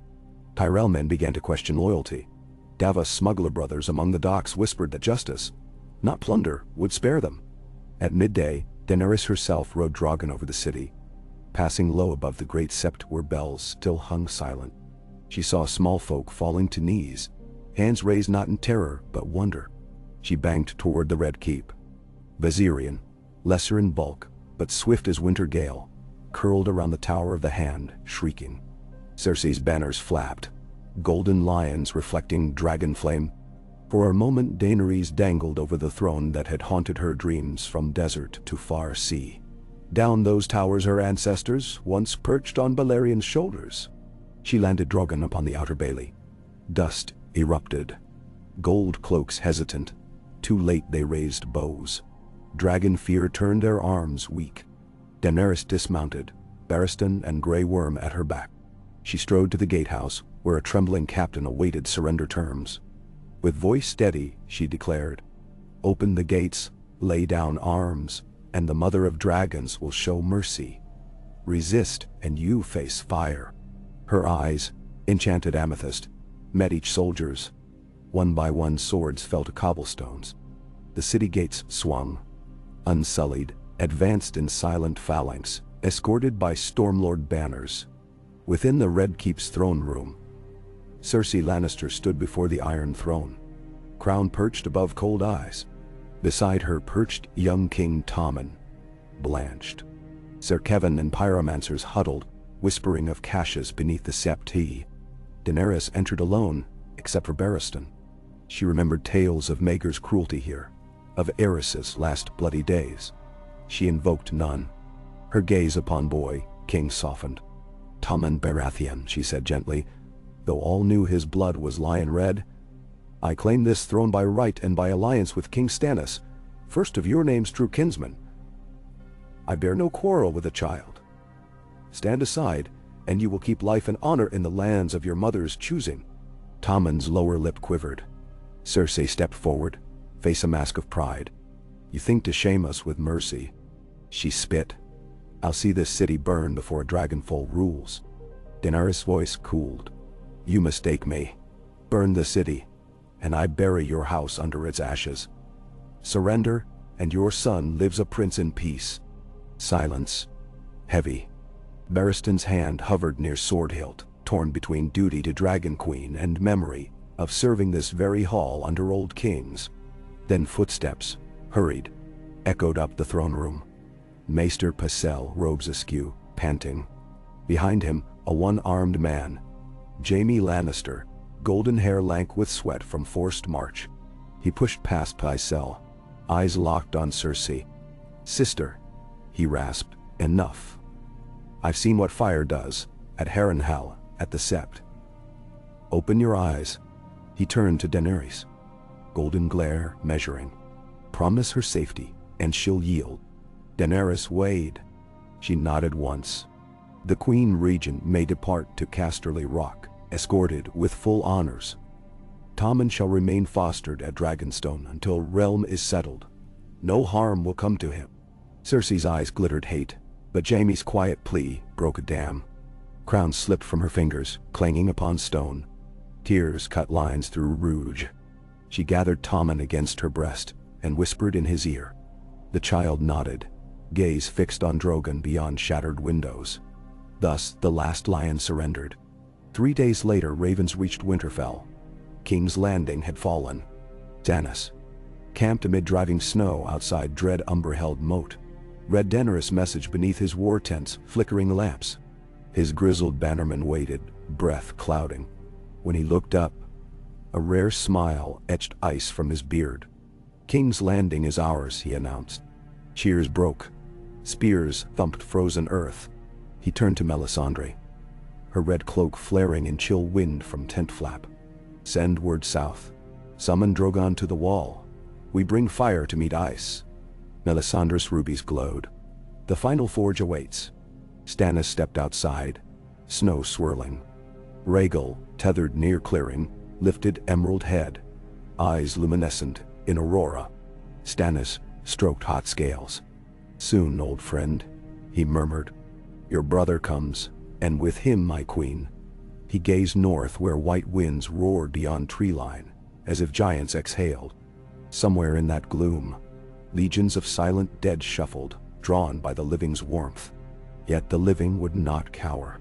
Above Winterfell's broken ramparts, torches burned like tiny suns. The castle retaken from Ironborn, refuge now for wildlings sworn anew. Men and women huddled in courtyards, eyes lifted to dragon silhouette. They would march soon, south and north both, converging upon a battlefield older than dynasties. Fire and iron, Stannis and Daenerys, would unite kingdoms fractured since Aegon's eldest dragon's sword. And in that crucible, something greater than crowns might be wrought. For now, though, on Dragonstone's sun-kissed battlements, Daenerys watched Rhaegal's message fade into twilight. She touched the new crown upon her brow, iron inlaid with dark ruby, and thought of Stannis, of ice palisades, and the promise they had made upon cliff's edge. She turned to Drogon, spread her arms, and mounted. Wings thundered. Gulls scattered. The queen rose with the dusk, trailing ember breath across the sky. South, the city she had seized prepared to greet dawn free of lions. North, the man she had chosen braced against snow's relentless teeth. Between them stretched the realm's heart, waiting to learn what song heralds sing. when dragons and kings together shape the dawn. Iao, patenti. Snowmelt dripped from the gargoyles of Maegor's holdfast in soft, fitful streams, spattering onto courtyards where the charred smell of recent dragon flame still lingered. King's Landing lay half-hushed beneath a winter dawn alien to its usual climate. Wind out of the north carried flurries that dissolved the moment they touched the cobbles, yet left chill in every archway. Daenerys breathed that alien cold from a balcony high above the Red Keep's inner bailey, and felt the realm itself turning beneath her feet, turning towards something vaster than thrones and banners, something that called her northward as surely as the moon pulled tide. Behind her Baratheon, Selmy waited in silent vigilance, white cloak moving like a sail in the cross-drafts curling through arrow slits. He had slept in his armor, as he often did these days, and the lines beside his eyes looked deeper for it. Down in the yard, unsullied companies drilled with the gold cloaks who had bent knee after the surrender. Grey Worm's curt orders cut through the morning clang of spearhaft on shield rim. Nearby, Groom's coup de Viserion, where he perched upon the broken southern barbican, shattered by his own fire on the day of conquest, while masons scuttled to shore up brickwork before the beast shifted again. Daenerys watched it all, each noisy rhythm proof that King's Landing survived its taking. Yet every fresh banner sewn, every kettle of soup ladled to the hungry, every sobering execution of a rapacious gold cloak, only underscored that she could not linger. The dead in the far north would not wait on the small folks rebuilding. An armistice with ice demanded more than parchment. A flutter of parchment at her elbow drew her from thought. Missandei appeared with a scroll and a steaming cup of hibiscus tea the color of Dornish sunrise. Raven returned from Winterfell. Your Grace. Lord Davos penned it in haste. Daenerys unrolled the vellum. Ink blots peppered the margin like scattered black grains where the quill had stuttered from cold. She read, "We hold the castle, and the wildlings swear fealty, so long as bread remains. Rhaegal's fire keeps the snow specters at bay, but only for a night at a time. Scouts vanished beyond the Wolf's Wood, and we fear whites take the bodies. His Grace pushes to march on the weeping water to rescue Umber's cut off. He begs the Queen to hasten north with Drogon lest all be lost when the rivers freeze hard as iron." Below Davos' looping signature, Stannis had scrawled a single block-lettered line, "Fire now, or darkness forever." She curled the scroll shut, pulse hammering. Fire now. She needed ships ready, grain wagons rolling, and alliances secured lest her departure unravel the victory she'd fought to win. "Send word to Lord Tarley at Maidenpool," she told Missandei. "His garrison replaces my unsullied here the moment they arrive. Write to Sir Garland Tyrell. He sits idle at Bitterbridge with 15,000 men. He will march north or forfeit his lands. And fetch the Hand. Bemisel." The Hand, that was what the small folk already called Baratheon, though no decree named him such. The old knight inclined his white-haired head and disappeared to gather the council. When he returned an hour later, they convened in the small hall. Baratheon, Grey Worm, Maester Gorman, a steely-eyed replacement for Pycelle, the sullen remnants of the city's merchant council, and, unexpectedly, Jaime Lannister. Jaime entered alone, gold hand glinting in torch glow, plain boiled leather beneath a dark cloak without sigil. He bowed, a stiff tilt of the shoulders rather than waist, and spoke before Daenerys could question. "I ride for Casterly Rock today. However my sister rails, she will honor your terms. The boy remains a guest here, and I will see that the Rock's larders empty into your granaries by spring. But I ask leave to take 200 of my own sworn swords." His tone carried neither plea nor arrogance, only a weary purpose. Daenerys studied him. In the weeks since surrender, Jaime had walked the city walls at dusk, one golden hand resting on cool stone, as though reacquainting himself with a place he'd once defended in different colors. He had not begged Cersei's life. He had simply placed sword and self between Mother Queen and Dragon until mercy was offered. She inclined her head. "Take them. Treat the small folk along the roads as you swear you will, and the crown will not hinder you." Jaime's lips quirked. Amusement or gratitude she could not tell. "Your mercy will earn you enemies faster than wildfire, Your Grace, but it will also win hearts. Hearts are harder to steal back once lost." A flicker of memory danced behind his eyes. A king he once slew to save a city. He bowed and departed, cloak whispering across the tiles like the closing of an old book. The remainder of council unfurled maps and lists. Wagons, hostages, oaths, coin. Gorman moved painted tiles representing Tarly spearmen, Mallister archers, Dornish lancers, rumored to ride under Princess Ariane's sun and spear. All across the board they aligned beneath the crowned stag and dragon three-headed. Yet every arrangement felt like scaffolding erected against a coming gale. At last Daenerys spread her fingers over the tinted rivers. We sail on the first tide. The narrow sea may churn with winter storms, but dragons fear no gray waves. Grey Worm, 4 companies south of the neck accompany me. The rest secure the capital with Barristan. Viserion remains here to remind the realm its queen will return. Barristan's jaw tightened. Your Grace, Viserion may be needed north. Drogon's flame is worth 3 armies. Rhaegal is there already. The city needs at least 1 winged sentinel. For the lions, for the faith, for any Celsails who fancy the city weak. He did not contest further, though his blue eyes betrayed paternal concern. She laid a hand on the old knight's. I will come back. Keep the boy king safe. He is innocent of his blood. I swear it on my life, Barristan said, voice rough with old vows given new life. 2 dawns later, the Blackwater Bay echoed with the crash of hull against wave, as a dozen storm-built warships unfurled freshly painted sails. Black-crowned stags spattered with streaming red hearts on the mainmast, triple-headed dragons upon the fore. On the flagship, Fury's winged Daenerys stood at the prow in fitted leather and wool. Silver braids weighted with iron clasps. Drogon soared overhead, his cry reverberating off the bluffs like a war horn. On deck, the Stormlord captains knelt for blessing from a red priest come from Lys, while Tyrion Lannister, back from exile at Casterly Rock's dungeons by her decree, leaned against the rail keeping silent counsel with himself. The dwarf had offered his tongue and cunning in exchange for a future unquartered by vengeance. I have no love left for lions in gold, he had said when brought in chains to the great hall. Let me balance the scales I once tipped. She judged his sincerity through a lens of charred streets. Saw no green wildfire there, only resignation and a spark of unquenched wit. Now he wore black wool and scribbled accounts of grain with Gorman, complaining only of seasickness. Sails billowed under a cold northwest wind, and the ragged green banks of the Blackwater receded. Daenerys' heart strained toward the horizon where storm clouds bruised the sky. Somewhere beyond Brynden Tully's Red Fork and the Neck's fever bogs, Stannis held fast with Rhaegal's emerald fire. She imagined him atop Winterfell's battlements, face stung by ice crystals, iron circlet hidden beneath bare fur hood.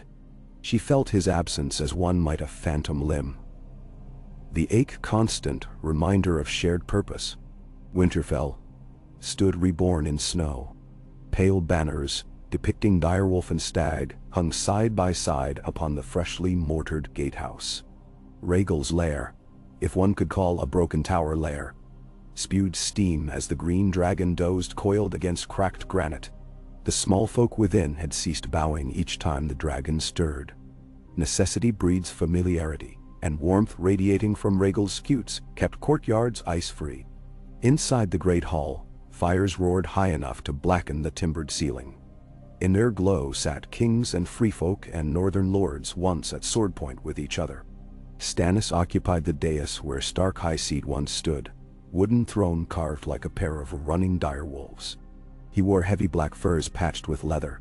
Lightbringer, fresh forged in Dragonstone's heart, its steel shimmering faint orange in shadow, rested across his knees. Melisandre hovered at his shoulder, red raindrops of ruby glistening like blood caught mid-fall. On benches to either side were gathered the North's shattered nobility. Lady Alice Karstark, shawled in white fox. Lord Wyman Manderley, face sagging with grief for sons lost at sea. The dour Glovers, the Umber's young Castellan Huther, rescued by Stannis from White Siege at last hearth. Wildling chieftains lined the opposite table. Tormund Giantsbane booming laughter between bites of mutton. spearwives eyeing northern knights with equal parts fear and scorn. Davos stood near the king, reading aloud dispatches in his rough sea salt drawl. Tracks of undead seen again near the King's Road. Scouts whisper of giants with blue eyes. Black brothers at the Shadow Tower report lights on the Milkwater. Ice spiders or worse? Nine. A growl rumbled from Tormund. Spiders bigger'n horses. Saw them once when I was a boy. Farther north than sane men roam. Thought them a myth till now. He spat bone shards and looked to Stannis. Any word from your dragon queen? Stannis' eyes flickered with banked fire. She sails. Drogon comes. When he does, we take the field. Until then, we hold this castle. He wrapped Lightbringer's pommel. The sword throbbed dim red, as though inner coals stirred at his command. Since Melisandre had cooled the blade in Rhaegal's breath, some magic kindled within the steel. It drank torchlight like water, shed warmth into his gloves. Stannis felt it pulsing with the same stubborn rhythm as his heart. Lord Manderley raised a trembling hand. Your grace, grain stores run thin. Whence next moves bread? By then Carhold and Deepwood return with tribute. Stannis answered. If they do not, we ration. This war is not won on full bellies. And those of us who starve in winning it? Aelys Karstark asked, voice quiet but firm. Better hungry than dead, Stannis said. Davos cleared his throat softly. Hungry men sooner break, your grace. Lord Tyrion writes that 50 Levant galleys sail with wheat and beans from Gulltown under Tyrell flag. The Tyrell envoy asks safe conduct through the Bight. Stannis' jaw flexed. Tyrell gold still smelled of treachery, but Daenerys had commanded alliances. Let them pass, he rasped. Any ship that feeds Winterfell sails beneath our mercy. Melisandre's eyelids drifted half-closed, as if listening to distant thunder. Shadows ripple in the snowfields. The cold king stirs nearer. He bares his sword before the wall falls. We must meet him, Stannis said. Draw his host south of the shivering sea to level where dragon flame sweeps broad. Lightbringer won't carve through endless whites alone. Silence thickened. Many had seen that truth firsthand. After Rhaegal's first battle atop the frozen Barrowlands Lake, charred corpses rose anew once flame-cooled. Only dragonglass and beheading kept them still. Carts of obsidian arrowheads even now rattled along Wintertown's lanes, black shards glistening like wet night. Davos folded the parchment and tucked it into his belt. Then we need green boys turn archers by next moon. And women, shouted spearwife Val behind Tormund, newborn at her breast. Women shoot straighter than most men, once boys tugged their braids. Laughter rippled, grim but real. Stannis' lips pressed thin. A near smile. Then we arm every child tall enough to bend you. The walls taught as much folly as any sept. We fight with all Westeros or none. He rose, fire dancing on the blade in his hand. Winterfell stands so long as breath warms our lungs. Now eat, plan, sharpen. Tomorrow, we ride patrol to the Weeping Water. Dismissed. The hall erupted into scraping benches and overlapping tongues. Melisandre remained, her gaze fixed not on Stannis, but the open door where cold drifted like phantom fingers. The fires speak of black wings and pale fire, she murmured. Beware the shadow of graves beneath dragon flame. Prophecy again, Stannis grumbled. Warning, she corrected, eyes flaring like banked forge coals. When your queen arrives, let no blade spill royal blood within Winterfell's walls. The ice remembers every wrong. He considered her words, then gave a short nod. Prophecy had guided him thus far, though whether toward salvation or doom he could not yet know. At sea, Fury's wing climbed slate-gray swells that pitched the hull so steeply Tyrion cursed every time his quill skidded across vellum. He sought refuge in the great cabin where trunks of old Targaryen ledgers lay scattered. Above deck, sailors hauled lines under iron sky. Below, Tyrion charted rations, trying not to imagine himself dragon barbecue when the meat stores dwindled. Only the steady thrum of Drogon's distant wing beats convinced him survival might outweigh seasickness. Near dusk Daenerys joined him, cloak damp with brine. She surveyed his cramped desk. "You keep accounts like a brave OC banker."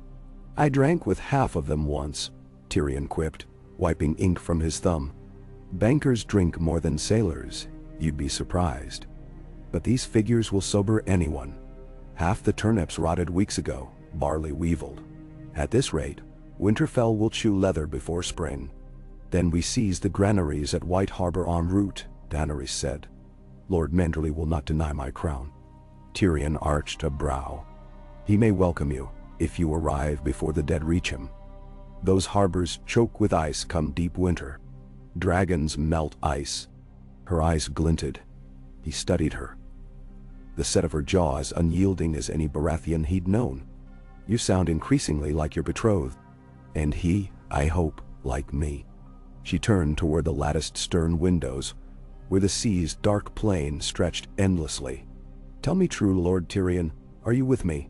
He met her gaze without flinch. "My family name is tarnished. If this war cleans that rust, I am with the Forge Master." His shrug seemed almost humorous. "And if you lose, at least I shall die on the grandest stage a dwarf could ask." A soft laugh escaped her, a rare sound these dire days. "Then write your ledgers and keep the sailors in wine. Tomorrow we begin overland at Seal Bay." "None." "Stannis will march to meet you," Tyrion said, adjusting quills. "Best share those turnips while they last." They made landfall 2 days later on the stony beaches of the stony shore, waves slamming jagged rocks in icy spume. Wind howled off the frosted mountains and gulls shrieked overhead. But Drogon Landing charred enough driftwood to build signal fires visible from leagues out. Villages abandoned under Ironborn raids years earlier now harbored only gray seals and snow-haunt crabs. The fleet anchored in a deep cove shielded by capes, then began unloading horses and grain. On the third night, while campfires dotted the headland, a horn blast echoed inland. Scouts returned breathless. A northern cavalry spearhead under Galbart Glover approached. White Wolf standard beside Baratheon Crimson. Daenerys rode out to meet them atop Drogon, flanked by Grey Worm and a vanguard of Stormlander knights. On a frost-rimmed meadow they met. Glover, hard-eyed and wind-burned, dismounted. "Queen Daenerys," he said without flourish, "my king bids welcome. Will escort you to the King's Road. Snow drifts but holds." "Best indeed." Daenerys noted the man's exhausted posture. "How far behind you marches the dead?" "Less than a fortnight by foot." His throat bobbed. "They came through last hearth before the king's host broke them, but they reform? They always reform." She slid down from Drogon's shoulder. The dragon prowled nearby, steam gusting from maw. "Then we do not tarry." Through frozen forests, they rode. The King's Road that once bustled with merchants now lay eerily silent. Planks buried under wind-carved dunes of white. The company pressed on day and night, torches swaying like ghost lanterns. At dusk Rhaegal's cry vibrated across the treetops, and scouts cheered. Winterfell lights flickered ahead, gold embers inside a charcoal world. Snow began again. Fine, dry grains that stung cheeks. Within the castle walls, men crowded ramparts to watch Drogon's descent. Larger, darker than his green brother, and radiating infernal heat. His landing melted the courtyard's crusted ice in seconds. Steam sheeted up like breath of the forge, cloaking Daenerys as she dismounted.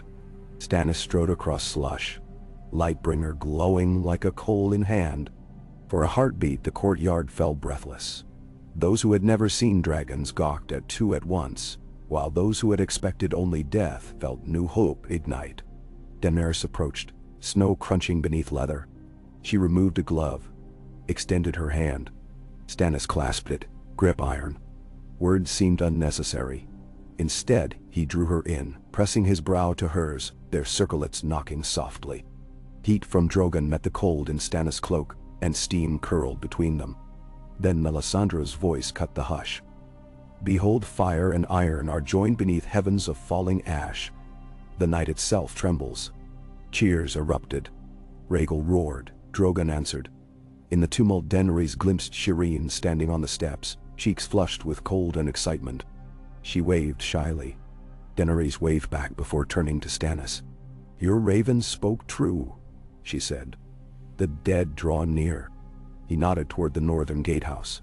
"Our scouts sight them tonight, a river of shadows across the Wolfswood. We march at first light." "Then tonight," she replied, "the realm feasts. Hope must dine once before war." Led him to one side. Feast meant salted hare, black bread, and watered ale.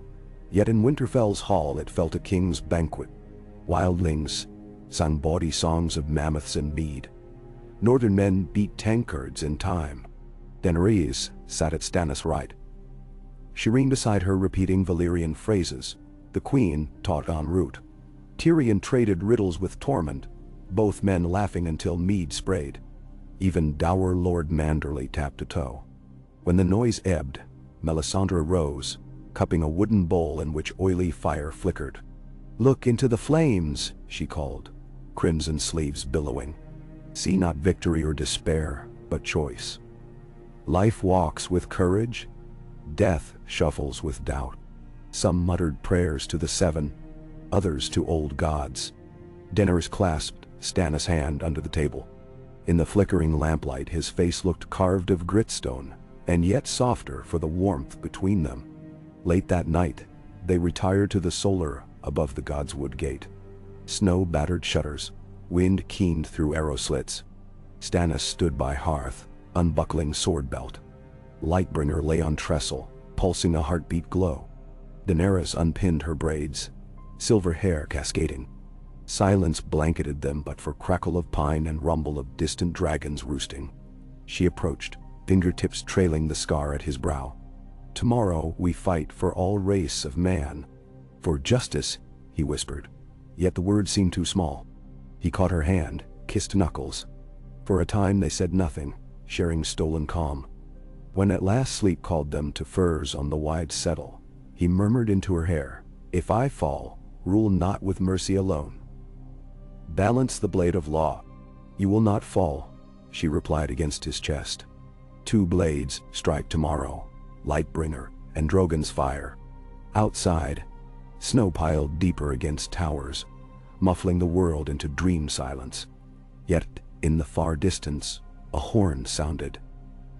3 blast echoes on star-shadowed air. The dead were near. Dawn arrived dim, more gray than gold. Sky a smothering lid of cloud. On Winterfell's east field, thousands gathered in tight formations. Northern levies with makeshift dragonglass spears, armored stormlords, wildlings garbed in patchwork hides, even maidens of Carhold stringing longbows. White ravens from the citadel circled overhead, disoriented by the dragon's presence. Rhaegal and Drogon perched upon ramparts, eyes glowing embers in the gloom.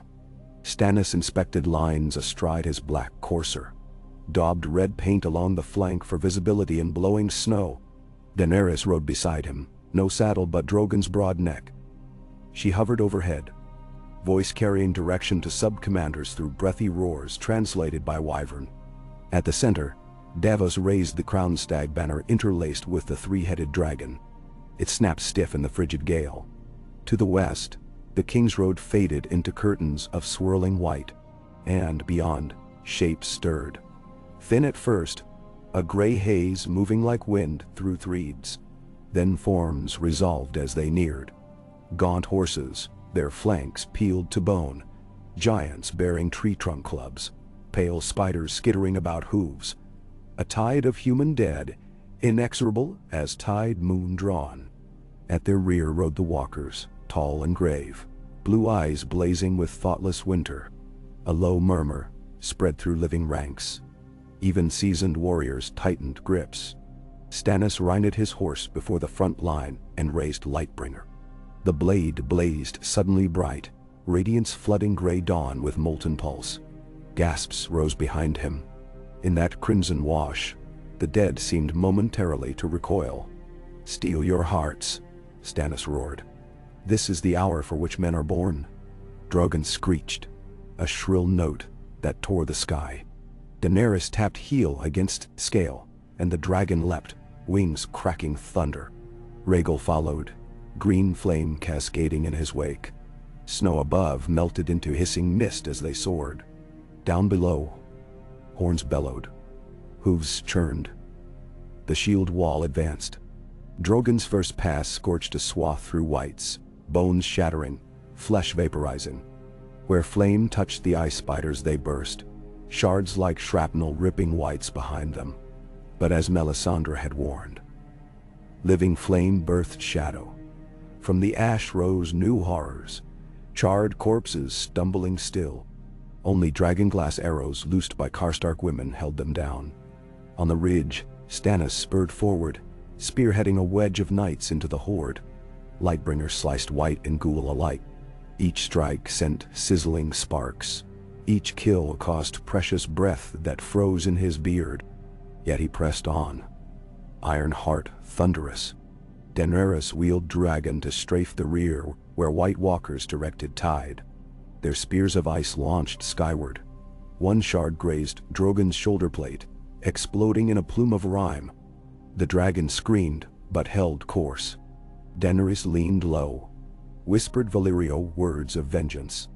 Drogon's next breath lit frost to inferno, breaking walker ranks. One tall specter shattered under direct flame, fragments of sapphire scattering like starlight.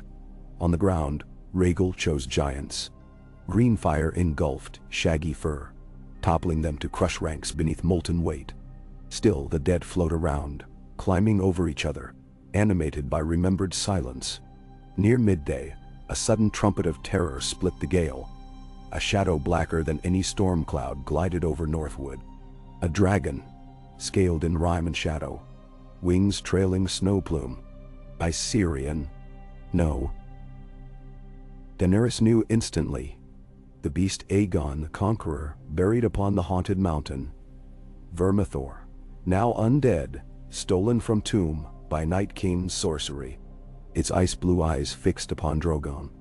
A shriek, shrill and broken glass, and the ice dragon dove. Drogon banked. Their collision cracked air like splitting oak. Claws raked.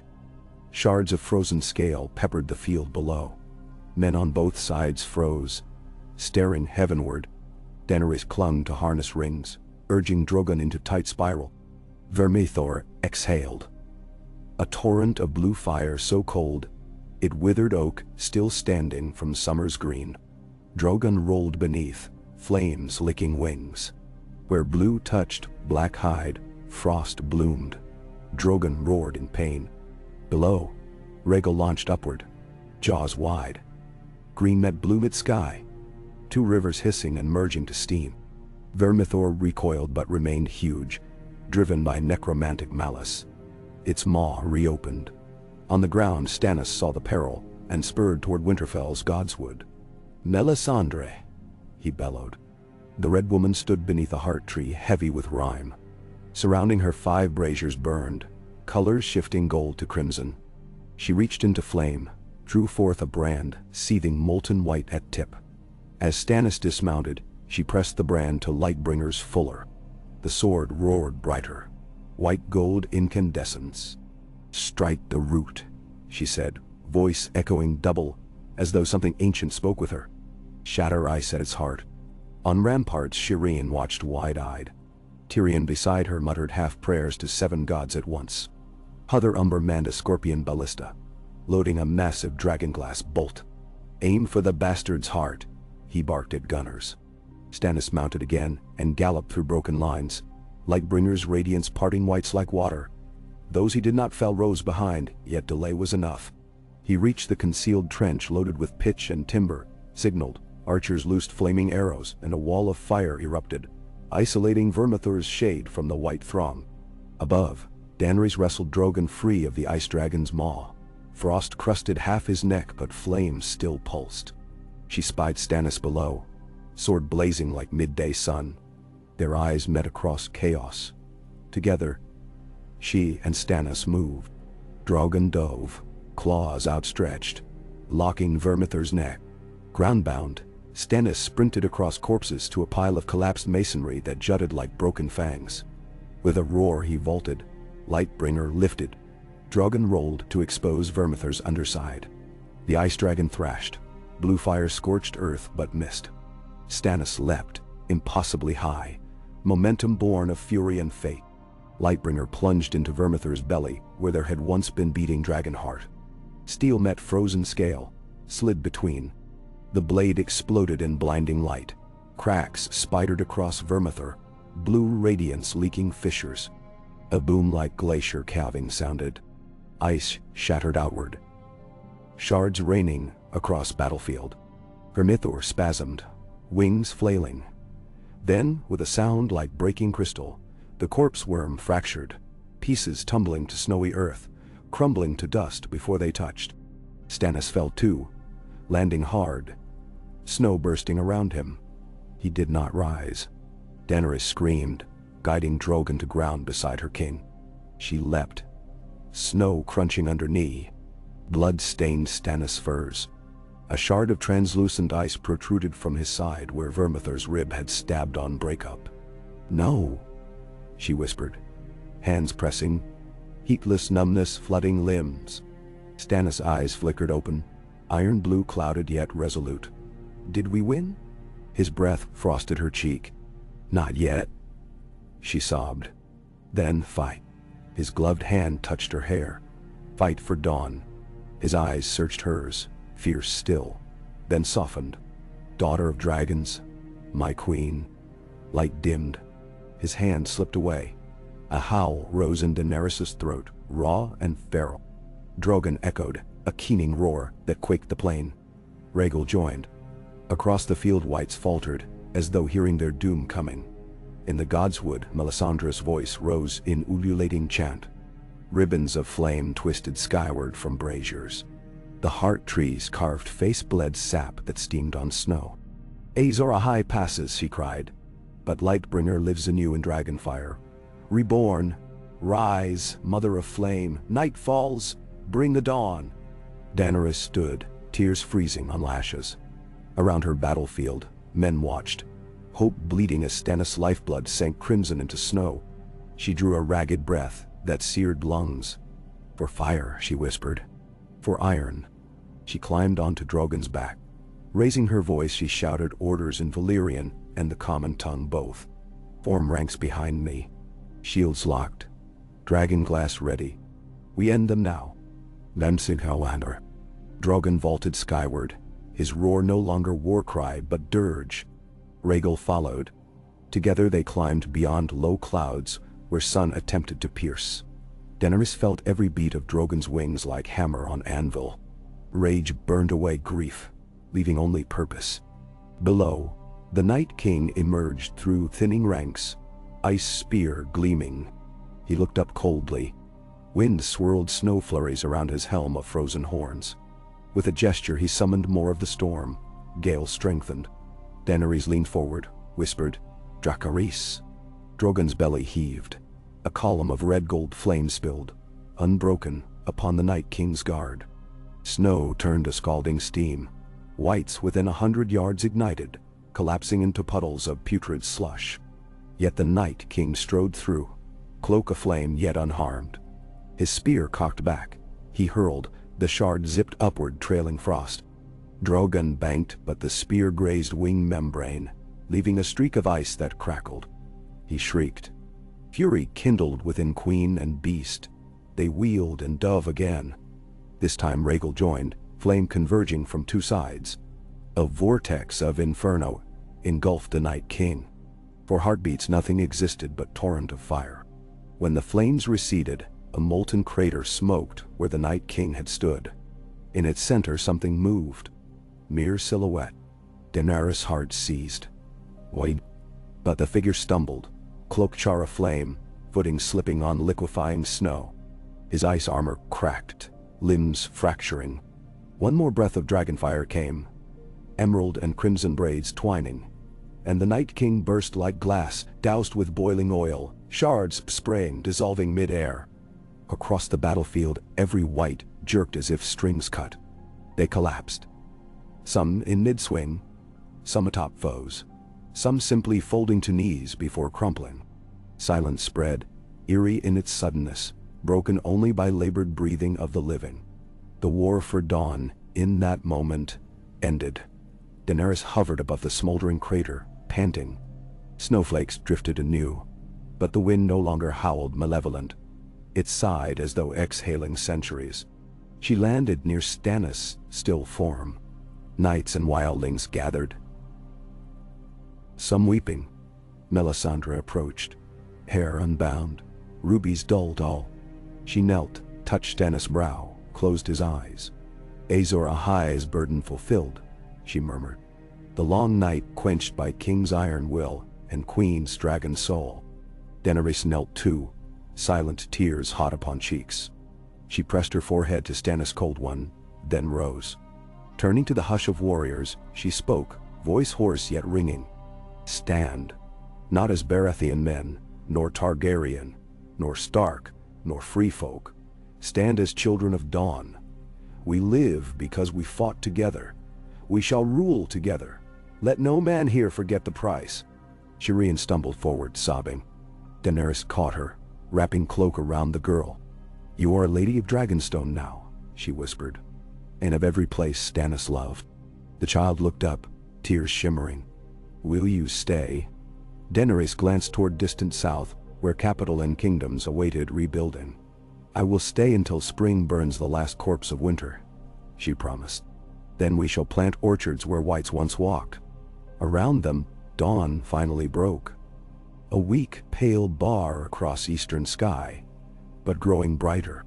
Unshattered snowfield steam curled from dragon-carved trenches, rising like ghosts at peace. Deer wolves howled from the godswood.